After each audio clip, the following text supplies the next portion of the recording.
Umiinom kami ng ihi ng Diyos. Ayan. Iba talaga kapag magsalita si Satanas.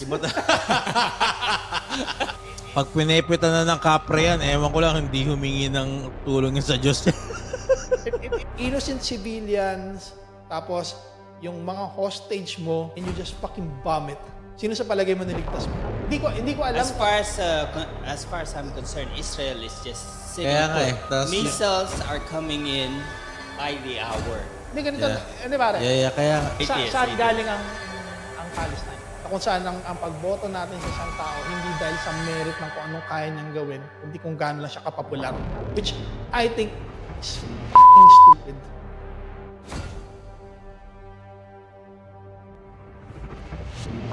Welcome ulit sa the golden age at era ng virtual entertainment. Kwentuhan dako with Jake, Ryan, and Dean. Let's go. Yeah. Andito tayo ngayon, meron tayong guest, si Dean. Yeah. He's a very good friend of ours. Sa totoo lang, ang plano talaga is, this is gonna be like a 3-man podcast. Yun talaga yung original plan. Mm-hmm. And sinimulan namin to ni Jake na kaming dalawa lang, pero original plan talaga, this is a 3-man podcast at meron kaming audio na 3 kami. When was it? Inuman, 3 years ago. Yeah, matagal na yan. 2 years ago. Yeah, Inuman, yeah. Inuman, Spotify. ayun ang OG, ayun yung pinakauna eh. Ayun yung pinakauna. Di ba, welcome natin si Kuya Ding. Welcome muna natin si Paring Dean. Yeah. Welcome, Kuya Ding. Welcome back. Welcome to Bao. Today. Yeah, at nanggaling siya ng Florida. So, how was Florida? Mainit. Nakakabwisit. No, kasi dati na ako nakatira sa US. Kaya lang, ngayon, trinay ko uli yung US. Wala, iba na yung mga tao ngayon. Hindi na sila, parang on edge na silang lahat ngayon. Balita ko, zombie na ng tao. Ayun yun sa California. Sa California. Medyo okay pa sa Florida. Okay. Sa Florida, medyo parang praning na lang yung mga tao. Hindi kagaya ng sa Denmark. Alam mo yun, yung parang lenient yung mga tao, di ba? Ilan ba population ng US? 33 million yata, no? Around that. 300 something. 300 million? Something, yeah. Kasama yung mga doon, TNT. I would say parang justifiable yun kasi ang America is parang isang malaking continent. Kaya niyang mag-host ng almost 1 billion people. I guess, yeah. Yeah, kaya lang na yun. Siguro it's gonna be the same as China na yun. Sipin mo yun, i-compact mo lahat ng mga tao doon. Yeah, pero ang China itself hindi naman siya compact per se. May napanood niyo ba yung isang YouTube na na sinabi lang pag inipon-ipon mo lahat ng tao sa buong mundo, pwede mo siyang pagkasyahin sa isang state sa America or something. No. Pero lahat na shoulder by shoulder, alam mo yun? Ay, dikit-dikit. Dikit-dikit talaga as in talagang pagdidikitin mo lahat ng buong tao. 7.8 billion na tao. Yeah. Magkakasya sa isang Yep. Sa state o dalawang state or something. Sa Jacksonville ngayon, na sila, yung population nila nasa 8 million something na. Isang Denmark na yun. Tapos, ang Filipino doon sa Jacksonville, 300,000 yata. Hindi ko alam kung sa Jacksonville yun o sa buong Florida. Sa buong state ng Florida. Hindi pa kasama yung magtatago doon.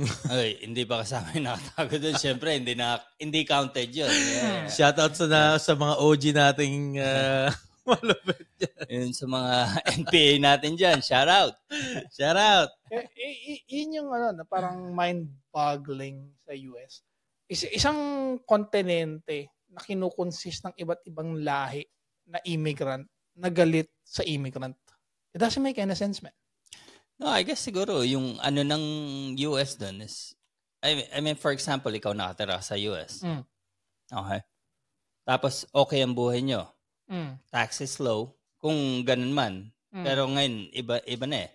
Taxes low, mga bilihin mura, tapos biglang, eto na yung mga, yung mga immigrant na dating who does crime na ginagawa nilang crime na sa kunyari Mexico, mga drug lord, pusher, tapos darating sa Mexico, killer, hard killer. Yeah. Siyempre, ako na nakatira sa US, ayaw kong pumapasok yun sa bansa natin. Di ba? Kasi ang hirap naman nun. Tapos yung mga gastusin na the more people you put, siyempre na ganun karaming gagastusin na gobyerno. Pero risky. Risky ang pero you must always think kasi, ang Amerika, miniman natin o hindi, there's no such thing as Americans kasi compilation yun ng imigrante noong unang panahon. Yeah, sabihin na natin. Pero nung nakuha nila ang independence nila, independence meaning free na sila from England, right? So, nag-establish na sila na Americans na sila. So, they have that right. I get that point. Pero ang sinasabi ko lang, kung ang kinakatakot ng Americans is crime itself. Ang crime within immigrants at crime within Americans, pagka binasi mo yung status na yun, hindi ba mas mataas dapat? Kasi what you're talking about 300 million Americans. How many crimes Americans committed? How many crimes immigrant committed? Yun yung panakot eh. And it varies from state to state. Kagaya ng sa California, siguro, I'm assuming na mas maraming krimen ang nagagawa ng mga illegal immigrants sa California kasi they're free to roam around the state. Alam mo yun? Hindi kagaya nung if you go to North Carolina, may makikita ka ba na Mexican doon na or immigrant na basta-basta na lang nang sasaksak. You dead. you dead, man. You dead, man. Pero at the end of the day, hindi ba parang fear-mongering lang din ang idea na ang immigrant itself, kasi kung pag tinignan mo ang composition ng Amerika, hindi naman talaga siya pag-aari ng mga sinasabi nating Americans. Walang Amerikano na magpapangalan ng lugar mo na San Diego or Miami or Texas or California. Lahat yan galing yan sa ang California is what para siyang the promised land ng mga Mexican legend. Hindi talaga. So at the end of the day, ang mga tao na hindi mo pinapapasok, sila yung original settlers ng unang panahon sa lugar na yun. Which it doesn't make any sense. Pero but you have to understand na ang Amerika, ano na yan? Country na siya, no? Yeah. America. I get that. America. So now, yung sole purpose ng America is to protect its people. So if you're not an American, tas illegal immigrant ka, creating chaos, like for example, pusher, drug dealers, killers, hard killers, you have to avoid those people. Ano yun yung parang... it's normal to kahit pick nasa out, Denmark. Aren't you afraid na bigla na lang kuha ng tao dito na, let's say, Somalians? Okay? Or... kung sino man. Yeah, kung sino man. Middle Eastern people. You know that there's a tendency that those Middle Eastern people... Go amok. Yeah, I don't mean like all of them, but you know... Some of them might be a member of this certain group. Terrorist or shit. Something. And Denmark is aware of that. Kaya thorough sila sa pag-ano sa immigration, di ba? And feeling ko yung it's the same thing as America. Yung problema sa ganong klaseng usapin, masyadong engraved in history na masyadong malalim yun. Ang Middle Eastern and the Western countries na parang usap-usapin. Pero if we look at crime itself, kasi pag sinabi mo, okay, what we should do is we should have a war on drugs, which would never work kahit anong gawin mo. War on drugs would never actually work. Pero nobody would say, okay, why not let's have a war on poverty? Kasi napansin ko rito, kaya ang tao, still rule lang sila, ibig sabihin nun, relax sila. Kasi ang poverty level dito, hindi kasing taas ng nangyayari sa Amerika. Saka makakita ng isang bansa na meron kang 1% na super wealthy sila, na kung tutusin, kung kaya nilang i-disperse ang kayamanan nila, pwede nilang ibsan ng kahirapan ng hindi lang Amerika, kundi pati buong mundo. Sa gantong kaliit na ano. Yeah, pero ang basehan ba natin yun sa Denmark? You have to imagine, you only have 8 million population. Hindi, yung pagsagot sa karamihan ng population, feeling ko, hindi tayo expert doon. Pero ang sinasabi ko, yung mga binoto nila na congressman and senator, ayan ang mga problema talaga. Sila yung expert doon eh. Dapat sila yung sumusulban. Pero ang sinasabi ko, ang napansin ko, the more na binibigyan mo ng equal opportunity lahat ng tao, the more na bumabagsak ang crime eh. Hindi kasi kung sino yung makakapagligtas, siya rin yung at yung parang sinasabi na you're the only one who can make things work and you're the only one who can fuck all these things up. Alam mo yan? Yun nga yung pinaka-worst eh. There's no one, parang kung sino yung mag-save sa'yo, siya rin yung pwedeng parang hindi ka ma-save. Alam mo yan? Yun nga yung pinaka-worst when it comes to people who diba? we vote and who we believe. Lagi natin tinitingnan na they should be a savior, pero hindi yun ang trabaho nila. Ang trabaho nila is to be a public servant. And that's it. Kasi kung ganun lang ang tingin natin, parang na rin natin sinabi na nagkakaroon tayo ng idolatry, na kung saan ang pagboto natin sa isang tao, hindi dahil sa merit ng kung anong kaya niyang gawin, kundi kung gaano lang siya kapopular. Which I think is fucking stupid. Okay. Now, kung ganun ng mo, let's get back to the Philippines. Kasi ayan ang Philippines. The more popular you are, the more likely you get, voted as a president.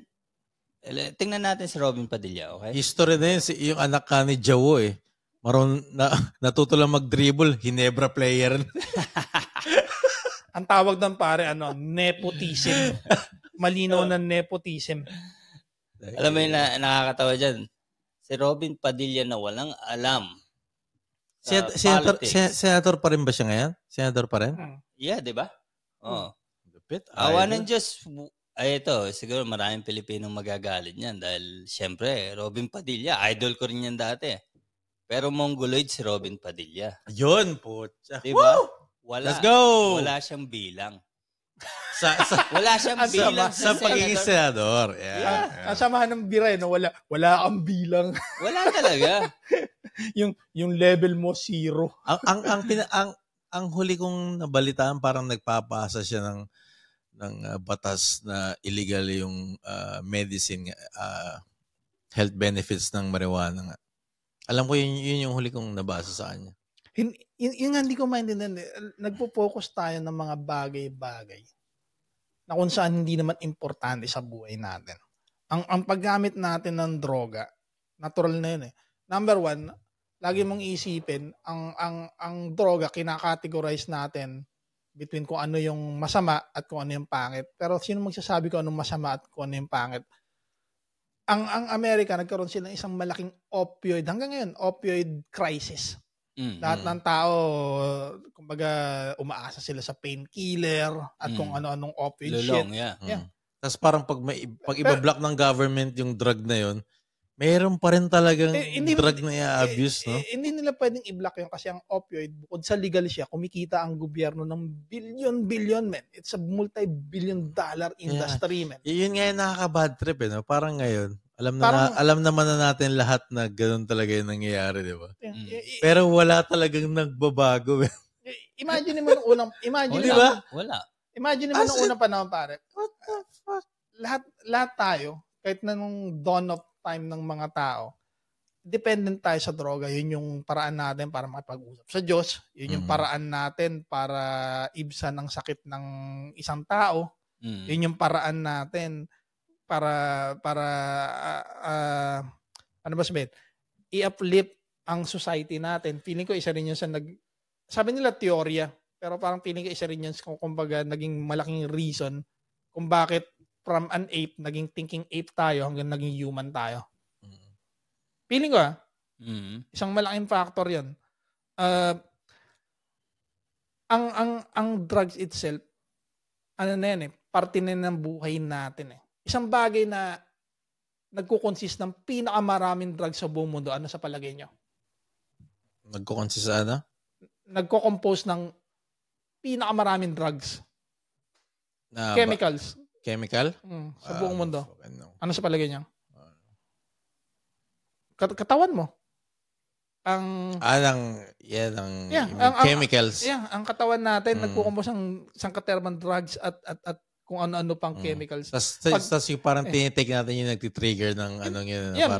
Ini-enhance niya lang. Ano ba yung sa yung pag na-addict ka? Ang pangalan ng chemical na yun? Dopamine. Yeah, dopamine. Dopamine pare, yun yung parang feel good shit. Yeah. Pero yung katawan natin parang nagtitrigger yata siya ng drugs or something, di ba? Well, parang gano'n. Ang sinasabi nila, dahil mahal ko tong taon to, sabi ng walang kinalaman ng puso mo ron. Holy shit, man. Ang trabaho ng puso mo mag-pump ng dugo. Lahat yon chemical imbalance yon. Yung capability mo magalit, capability mo matuwa, capability mong mag-care. Lahat yon chemical imbalance yon na sinisikret ng katawan mo at sinesend sa utak mo. Ito yung gusto ko kaya parang daan Ano siya, yung parang lahat ng kapag may question ka, itanong mo sa kanya, meron siyang idea dyan. Yeah. Ryan the Scientist. Yeah. It's not... No, it's amazing kasi, kunyari, for example, if you ask me like something na, something difficult, like for example, what is that? Ano yung word na ginamit mo? Saan? Sa utak? No, yung sa... Dopamine? Dopamine. I have no idea kung ano ang dopamine. Pero... At least si Ryan, he can describe it. Addictus kasi. Addictus. Hindi kasi, pero nakukuha din yung kuya ng mga nagsusugal, ng mga may mga malakas na power, mga sex addict. Sex addict. Lahat ng parang masaya sa'yo. Nagpo-produce yung ng body natin ng ganun. Dopamine. Yan may natutunan ako ngayon. Ayun ang maganda dyan. Hindi kasi itong bagay na to, hindi na to trade in secret Lahat ng bagay na to, galing na to sa idea ng maraming eksperto na tao na makikita mo sa internet pag marami kang, hindi na marami, pag may oras ka at wala kang ginawa dito mukha lang sa telepono mo. Kasi marami kang bagay na napupulot. Favorite na hobby ni Kuyang Ryan yun. Marami kang mapupulot siya. Yun pala yun. Holy crap, man. Nice na may ganun pala mga bagay. Pero hindi yung actually galing sa akin. Galing No, but I mean, ikaw, you have to admit na, intellectually, si paring Ryan, talagang siya yung bookworm pagdating sa kaya mahilig sa libro, mahilig nagbabasa. Kaya nga sabi ko si Ryan ang magdadala ng pad. Kaya pag si Ryan off, wala yung pad, man. Talaga sabi ko, sasabihin niya, ano pre, podcastable ba? Ay, what the fuck? Para mo hinihila, mag-i-intro. Welcome to our new podcast, no? This is the... ano ka nagtitinda ng daing? Daing! Wala mo lang yung, hello pare, what's up? Nararamdaman ko kagad pag i-intro ni Ryan na parang, holy shit, this is gonna be trash. Hindi kasi kasi sinabi ko sa'yo, di ba, na parang ikaw yung nagdadala ng pad. Alam mo yun? Nagkataon lang. Ikaw yung... And then, pare, Mr. Producer, makinig ka. And then, nagkataon lang na may mga bagay na useless usually mga bagay na natatandaan ko at nababasa ko, mga useless information yun kasi hindi ko naman yun na-apply in reality, in practice. Yun yung mga bagay na parang actually, yung sinasabi ko nung last time na nag-usap kami ni Jake na pagka nanood ka ng isang link tapos sinundan yung link na dahil may question ko lang, ano ba ibig sabihin nito? Ano bang bakit ganito? Bigla ka na lang tatapunan ng sangkaterbang impormasyon na pagka naisip mo, magpo-formulate ka ng sarili mong idea. Tapos, but say the difference, pare, ganito. Like for example, kapag ka meron ka nakitang word na hindi mo na gets, you look it up. Sa normal na tao dahil ikaw alien ka eh. Normal na tao. Para sabihin mo na. Sabihin mo na, pre. Ano ba? Hindi lang intelligence na nakukuha natin, pati bad influence na. Minsan may hindi ba kayo nakikuro sa mga bagay-bagay na kunyari, ngayon nyo lang narinig at bigla ka nyo naisip, bakit nga ba ganun ka-interesting yung bagay na yun? One time, hindi ako mahilig manood ng mga artsy film. So, may isang lalaki, ang pangalan niya si Klaus Kinski. Kilala mo yan? Si Klaus Kinski? Kapatid niya, no? Ano yun pare? One of the most craziest na actor na meron pala siyang schizophrenia. Pero hinayaan pa rin siya mag-act. Okay.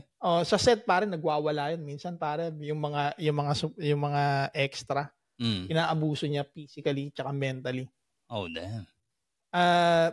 Na-curious ako sa kanya tapos sinearch ko kung sino ba talaga tong tao tapos nanood ako ng documentary na prubahan ng katapusan ng buhay niya. Meron siyang schizophrenia. Kaya ganun siya. Okay. Ano siya pare? Miyembro siya ng Waffen SS ng Nazi. Kasi German siya. Naging American actor. Na nahuli siya, naging prisoner of war siya. Tumakas siya, nabaril siya, tapos nabuhay siya, nahuli ulit siya ng English. Okay. Tapos nung natapos yung war, pinalaya sila. Tapos nag-decide siya maging actor. Pero feeling ko pare yung schizophrenia niya nagsimula yan nung World War II. Bakit ba hindi pwedeng World War I? Kasi hindi pa siya pinapanganak noon, tol. parang nagkaangkangan pa lang yung parents niya noon ng World War I. Tapos sa 1920s pinanganak siya parang 1930s something. Yeah, I guess kung magiging Nazi ka nga, you have to be schizophrenia. Para gawin mo lahat ng ganon, yung mga horrid things. Alam mo, meron kaming dishwasher, dalawa. Polish. Sa sobrang pagkatanga ko sa history ng mankind, bigla akong sinabing out of nowhere, Hitler! Bakit? Tapos sabi sa babae, please don't say that. Please don't say that. Tapos, nga pala, holy crap, man. Hindi kasi pare sorry. Ang Auschwitz nasa Poland eh. Yung pinagpatayan ng maraming Jewish. So, nasa Poland eh. Ayun talaga Poland, pare, kabubuhan ko lang yan. Kabubuhan ko lang, hindi ko talaga parang naisip na... Yeah, but I don't get it. Why, alam mo yung tao, they're still offended by it. They know it's a joke. Alam nilang joke yung Hitler. Hindi kasi... Pero I still meet people that are offended kapag ka sinasabi yun. I mean, for us, dahil siguro hindi natin na-experience yung ano ng... Yeah. Okay. Sabihin natin, sige, ilan man napatay ni Hitler? Millions. More than 6 million, 10 million Jews. Not sure, but there's a lot of them. Let's say 6 million Jews. Si Pol Pot, pare, ng isang great leader communist ng Cambodia. Ilan sa palagay mo yung alam mo yung pelikulang The Killing Fields? I've heard of it. I think I've seen it. Yeah, yung totoo para sa National Geography, may isang Vietnamese photographer na tumatawid siya sa isang river tapos mga buto ng mga patay. Ano yan, tol? Meron isang scene doon na kung saan bukiran, tatapunan ng mina. Maraming mina. Paglalakarin nila yung prisoner nila. Ilan millions ang napatay niyan? More than 10 million pare. Si Pol Pot. Alam mo kung paano siya namatay? Si Hitler, di ba, sabi nila na suicide. Yeah. Per se. Si Pol Pot, house arrest. Namatay siya in an old age.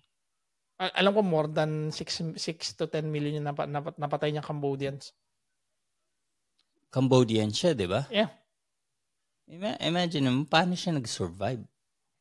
Nang walang ano man lang, wala man lang kaso, wala man lang ano? House arrest. That's it? Yeah. Oh, okay. Sarap palang maging ano. Good for you, Pol Pot. Congrats. Yeah. Pero, yun nga yung ano, yun nga isang bagay na itong society natin, aminin man natin o hindi, lahat na nangyayari sa buhay natin, as a human beings, we created it. Mm-hmm. Lahat ng bagay, batas, everything. Yeah, everything. Lagi akong, eto napanood ko lang to sa Game of Thrones. Sinabi, there's no justice in the world unless we make it. Mm. So meaning pala, lahat ng bagay-bagay na ginagawa natin sa mundo na to. Hindi ko to binabasa sa Game of Thrones, binabasa ko to sa buhay natin. Mm. If you have the power to do it, you could actually do it na lahat ng bagay sa buhay is justifiable. Mm. Ultimo yung mga tao na sinabi nila na okay kasi meron akong mga connections, meron akong power na alam ko pag tumanda ako, nobody would go after me. Alam mo rin for a fact na okay, nag-decide kami as a human society na ikaw guilty ka ng mga ganitong bagay.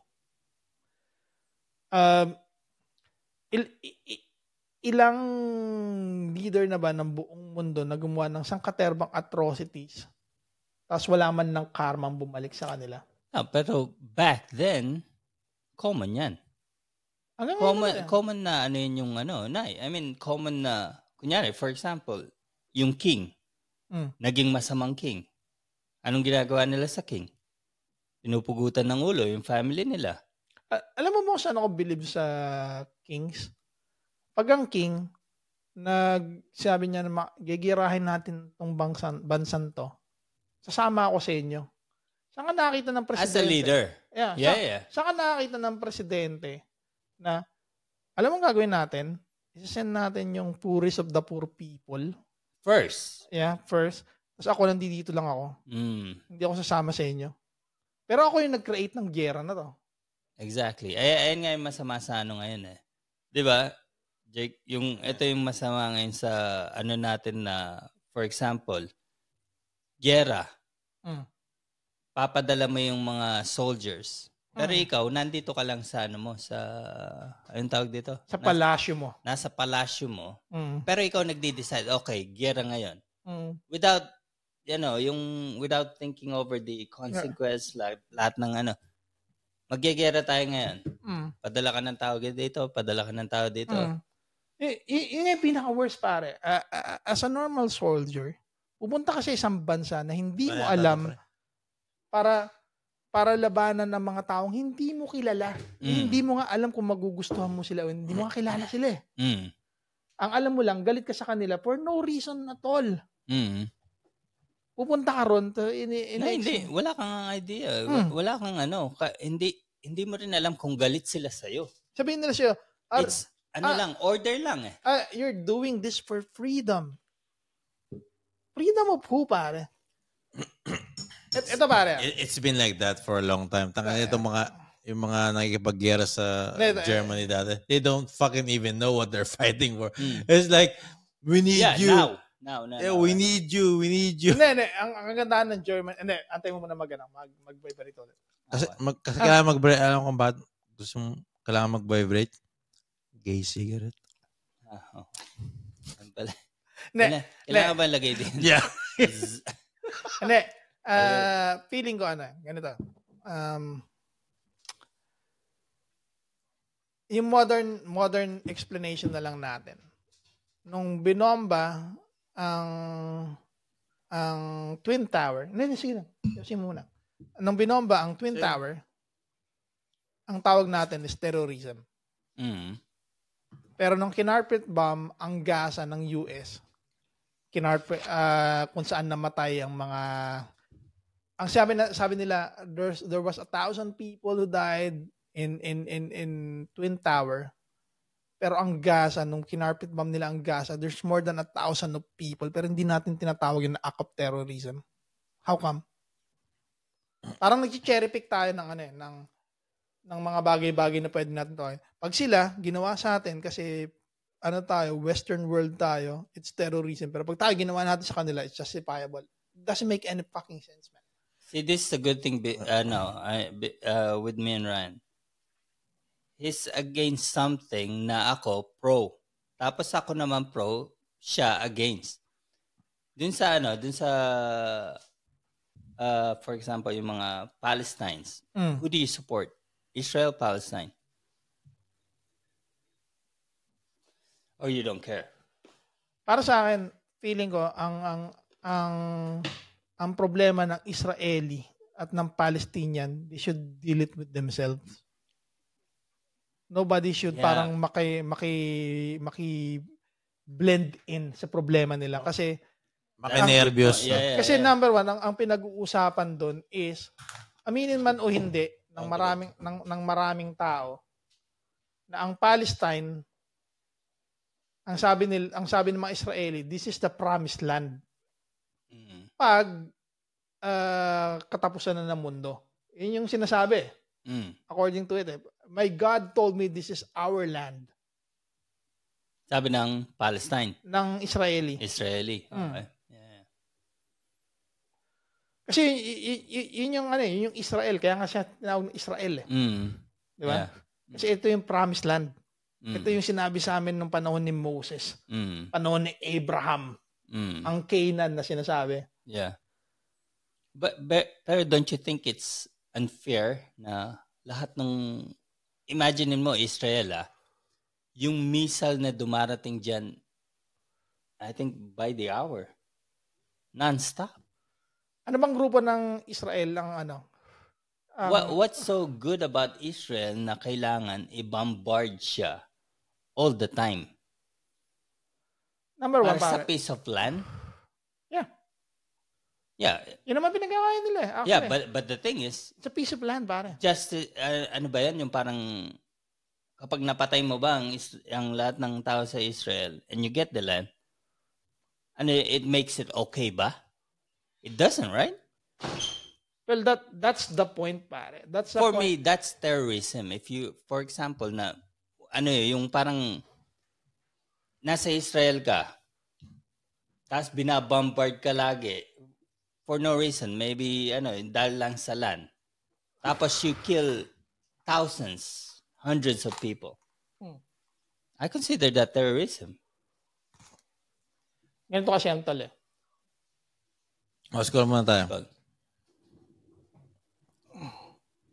Pero alam mo yung Palestinian government inaano rin parang tinatry din laban yung Hamas pero yung No, there is no Palestinian government. Walang Palestine. Hamas is the government.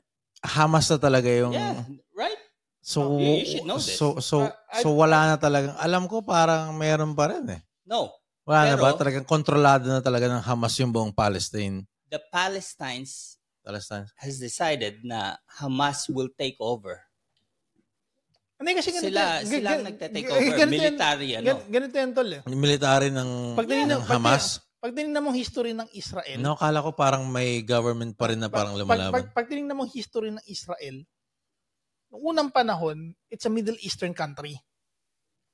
Noong unang panahon, it's a fucking Middle Eastern country. Lahat ng mga it's always been a Middle Eastern country. Yeah, lahat ng mga Israeli na original, galing sila ng England. Nagka-problema ang England. Ang sabi ngayon ng England, saan natin sila tatapon? Kasi ang trabaho nun, kasi sabi nga nila, dahil kinusipay nyo si Jesus Christ, hindi kayo pwedeng mag-unang land. Pero hindi kami pwedeng magpautang, pwede nyong hawakan yung pautangan. So, anong nangyari? Yumaman ng mga Israeli. Pero doon nila realize, the more money na hinawakan ng Israeli, the more sila magkakaroon ng power to own lands. Sabi nila, kailangan natin itong itapon itong mga tao na to. Ano to pare? History 101. Binubutcher ko pare yung History 101 actually. Sobrang tagal na nitong history na to. I forgot kung anong year nangyari ito. Tapos pinag-usapan na itatapon sila sa South America. Pinag-usapan yung itatapon sinong itatapon? Mga Israeli. Mga Israeli, okay. Tatapon sila somewhere else. Hanggang sa nag-decide sila, okay, itapon natin sila malapit sa Iran. Doon sila tinapon, pare. Ang mga Iranian nun, tinanggap sila. Ito nangyari, pare. Original Iranian kayo, original Palestinian kayo, owner kayo ng land. Tapos bigla-bigla, maski 20% ng land, hindi nyo ma-own. How the fuck did that happen? Pero naniniwala ka, walang gustong tumanggap sa mga Palestines? Iran, Iraq? Alam mo kung bakit? Kasi sila yung pinaka pag binasa mo ang Torah at kahit na anong religious shit, sila yung pinaka-villain ng unang panahon eh. Oh, kaya niya sinabing religious shit kasi anti-religion to si pare. Hindi. Pare. Atheist. Saan galing ang Palestine? Saan sa palagay mong salita? Wait, I know this, pero nakalimutan ko siya. Biblia to, pare. Yeah, I know this. Nakalimutan ko lang siya. Yeah. Philistines. Yeah. David. Yeah. David. Goliath. Goliath is Palestine. Sila yung David and Goliath. Sila yung mananakop ng unang panahon. Sila yung greatest villain. Pero sila ngayon ang biktima. Ngayon sabihin mo sa akin. Victims. Magkaroon tayo ng sinasabing empathy. Okay. Yeah. Owner kayo ng lupain nyo. Marami kayong lupa. Tapos, bigla-bigla pumasok tong mga tao na to na walang mapuntahan. Tinanggap nyo sila with open arms. Sinabi nyo na, you could live here. You could actually put apartment there, whatsoever. Community. Walang community. Yeah. Tapos bigla-bigla para sila yung naging biggest owner ng country nyo. Ikaw, na matagal na nakatira doon, sinisipa ka paalis. Ano yung ibig sabihin nun? Terrorism. Tanga sila. Yun na nga, chine-cherry pick natin kung ano ang terorismo, salitang terorismo sa hindi terorismo. Kagaya na lang nangyari sa Afghanistan. Okay, no, let's make it closer to this month. Hindi, ganito lang. What happened to Israel? Ganito lang, pare. Ngayon, ako, hindi ko alam kung paano lalabanan tong mga taon to. Tapos merong Hamas na nagsasabing, pag sumali ka sa amin, meron kang puwersa. Hindi mo ba sinabi na parang ang ginagawa nyo ngayon sa Israel is malaking recruitment basis para sa mga tao na sumali sa Hamas. You must always remember ang pagkakamali natin as a human being is yung hate, pinapaikot lang natin. Hate evolves into another hate, into another hate. Walang katapusan, man. Yeah, but how do you stop that, though? Sino ba yung nauna kasing makipag fucking kiyera sa kabilang panig? Sino ba yung nag-trigger ng lahat ng to? As far as Hamas ba o siyempre hindi naman, I don't think Israel will do it. Hindi ko alam. As far as I'm concerned, Israel is just sitting put. Kaya nga, yun nga. Missiles are coming in by the hour. Hindi, ganito. Hindi, pare. Kaya nga. Oo nga, no? Tapos sabay yung Iron Dome nila yung nag-protect. Yeah. In the same manner na ang you have to retaliate. Hindi. You must also remember, yung Iron Dome nila, it's not the first time na na-experience yun. In the same manner, it's not the first time. No, it might not be the first time. It's not the first time. Pero ground troops ang umano. Pero this time. In the same manner, you must always remember na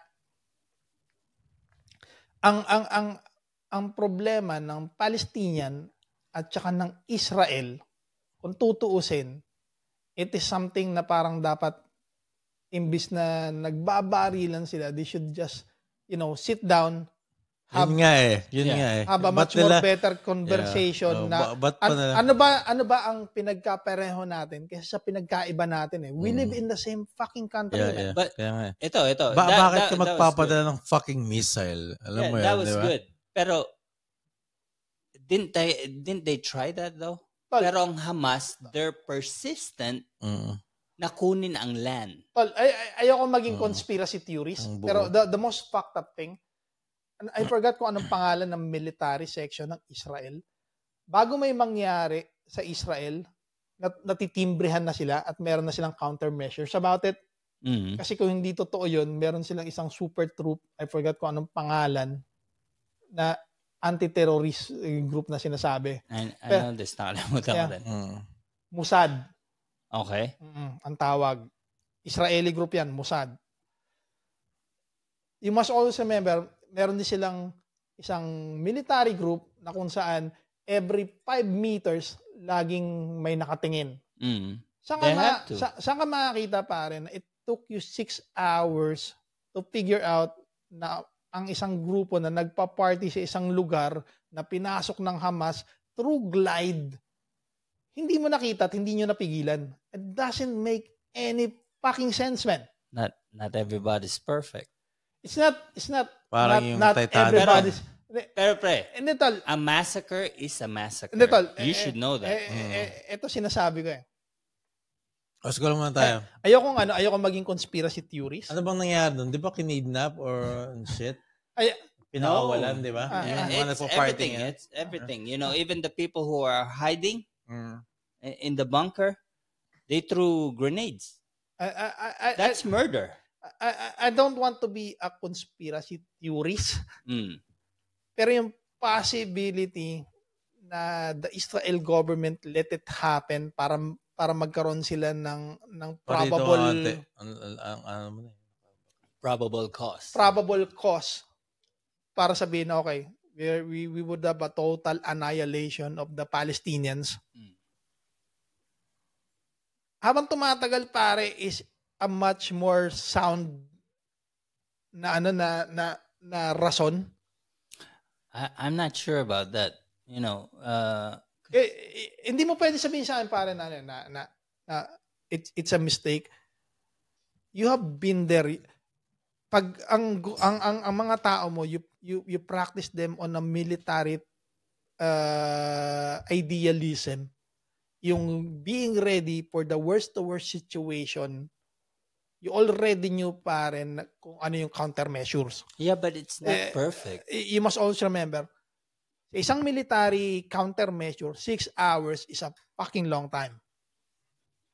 Mismong nangyari pa sa mismong lugar nyo. 6 hours is a fucking long time. Para man na sinabi na okay, stand down. Let it happen. Let's see how this plays out. Yeah.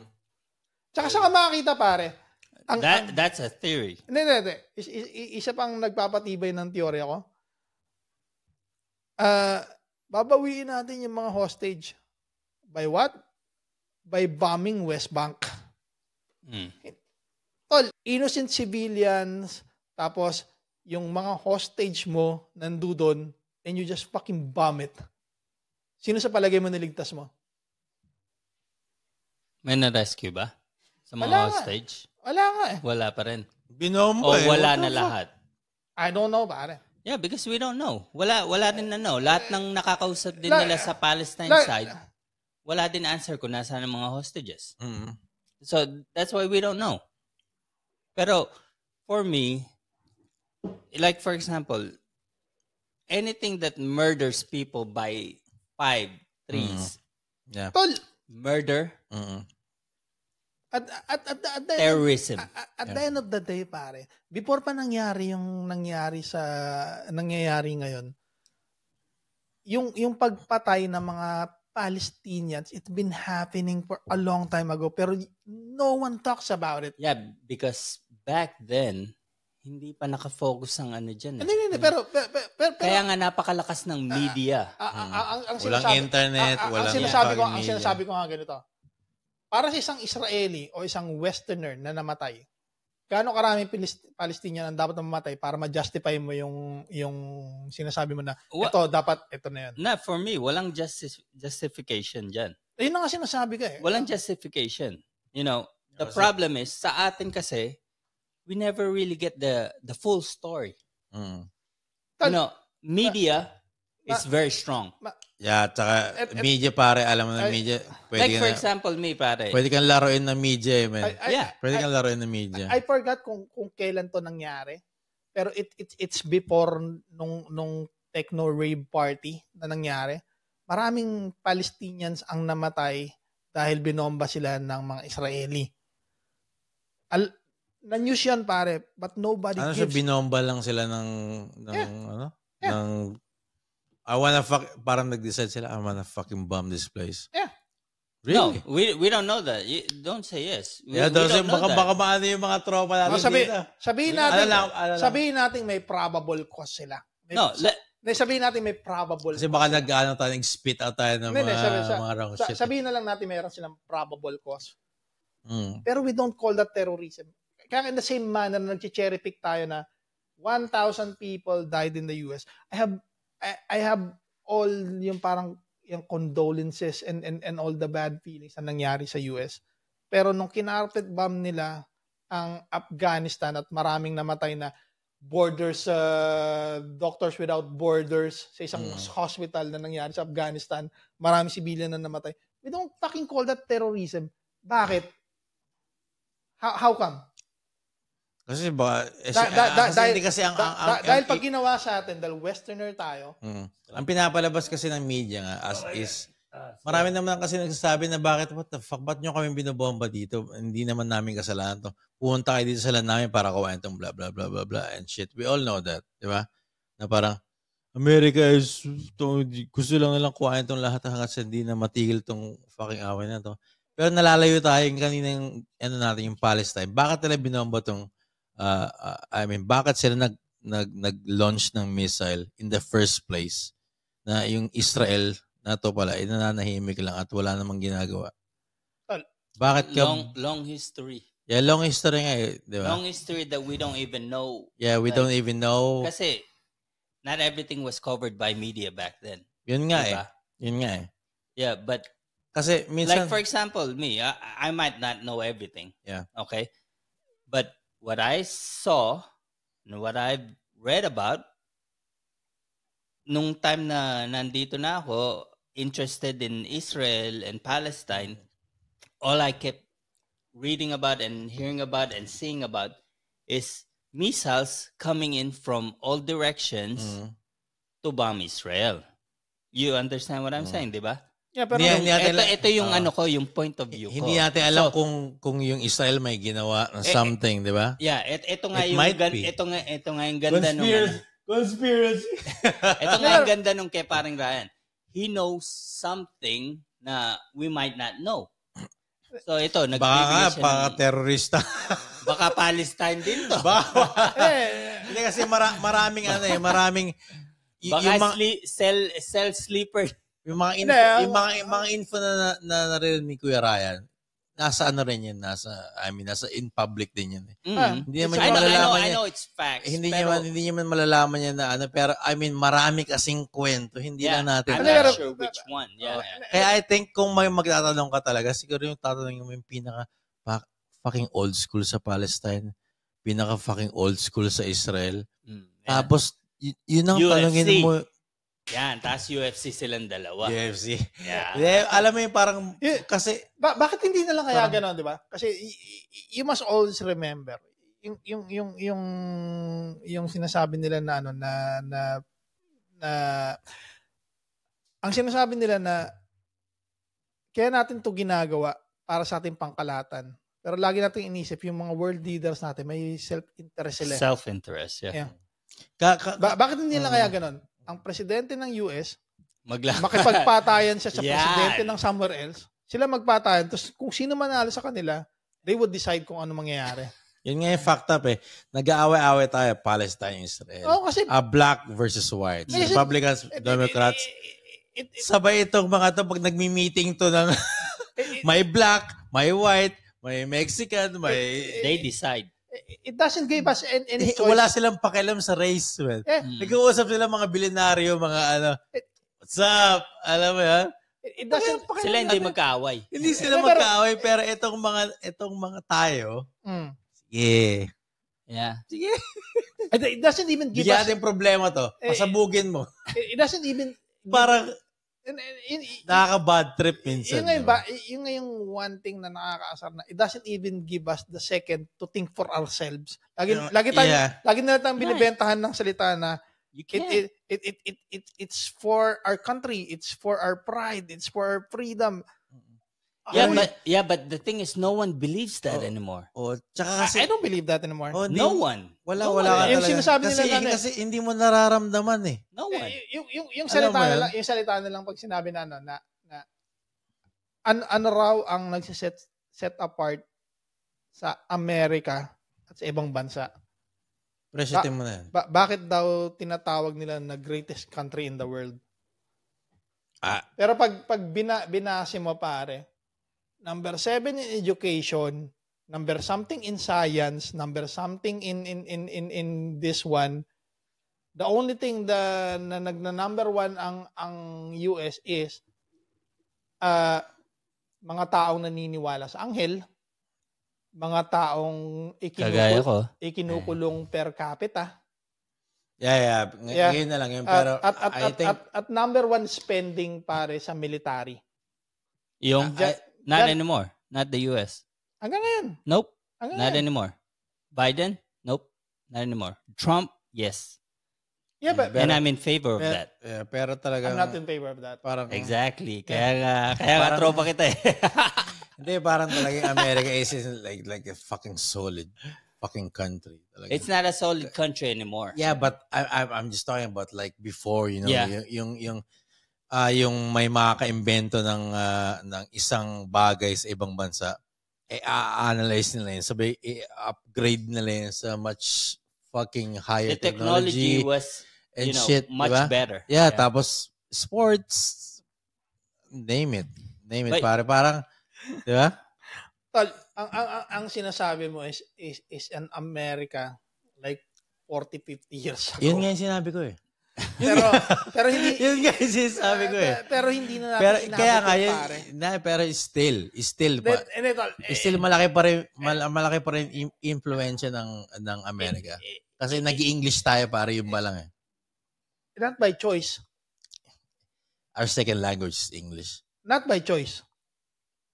Our Congress, in the same manner it's na English. In the same manner na naging second language natin ang Spanish, not by choice. Spanish. But you know, in order to survive. Kaya nga not by choice. In order to survive, you need. But yung influence ng America, it's not a justifiable reason. Pero ang influence ng America back then, siyempre ngayon nakikita naman natin kung gaano. Like lungkot. for example, pero dati talagang solid. What the fuck? May Elvis Presley Japanese. What the fuck? Ano yun? May Tom Cruise na Pinoy. Alam mo yan? Okay, besides entertainment, ano ba ang na-produce ng US na so fucking amazing? Levi's. That 501. That was like 1800s. Ang naano ko sa US, nakita ko sa US dati pa bata. Teka lang. I'm not saying I'm anti-American. Ang sinasabi ko, you are anti-American. Hold the kef. Hold the kef. Napapaday niyo sa hold the kef, man. Hindi ko sinasabing anti-American ako.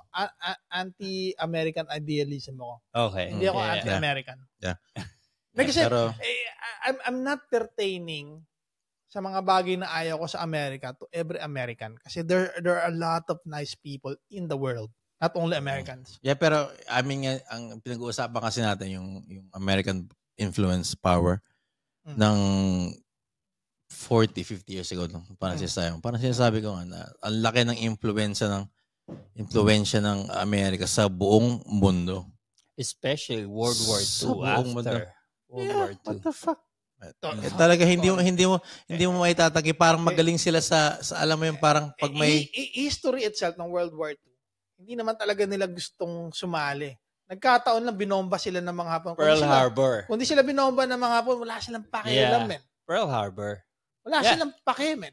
Yeah. That's the thing. That's what you call military power. Alam mo kung bakit? Kasi na-hurt yung pride nila na utang ina, pwede pala nila gawin sa atin yan pag hindi tayo kumibo. Pero ilang beses silang sinabihan ng Europe na kailangan namin tulong. They don't give a shit, man. Pearl Harbor naging let's be honest about history itself. These are people who yung sinasabi nilang the deciders of the whole world. These are people who don't actually... The Matrix. Hindi, the deciders.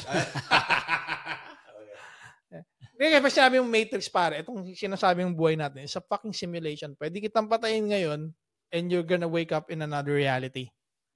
Gano'n ka fucked up yan, pare, na-imagine mo na yun?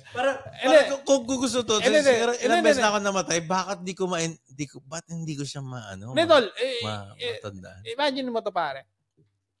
From year 0 hanggang umidad kasi natin tumagal ang buhay mo hanggang 90 years old. Yung 90 years old na yun, mahabang panahon yun. Nung namatay ka, pare, imbis na namatay ka, nagising ka sa isang arcade, pare. Tapos meron kang virtual reality sa ulo mo. Holy wow. Tinanggal mo yung virtual reality, pare. Wala na. Bigla mo na isip, bakit ganun? Hindi ba ako pwedeng pumili kung ano yung buhay na dapat? Hindi ba ako pwedeng maging rockstar? Okay, sige. Pero kailangan mo ng 780 credits. Ang trabaho mo, pare, nung sa realidad na yun, pare, tagahugas ka lang ng pinggan. Kumikita ka lang ng 250 credits a month. Gusto mo mga sparkling water? Ayo. So, kasi, kung... hindi kasi kami uminom ng tubig, sparkling water. Wala bang break to? Magkakaroon tayong break in 4 minutes. Umiinom kami ng ihi ng Diyos. Ayan, no. Pero iba talaga kapag magsalita si Satanas. Isisingit ko yung Romy Diaz. Inasa bintana. Mag-usap tayo ng something much more interesting. Huwag na natin pag-usapan actually, policy is so difference so namin ni paring Ryan is ano ba yan, pare? He doesn't believe in God. Lumaki ako sa seminaryo. Pero wala akong masyadong alam sa Pag pineputan na ng kapre yan, ewan ko lang, hindi humingi ng tulong sa Diyos. It's not because I don't believe. I just think na yung kung paano ako maniwala is something na parang... Or you do?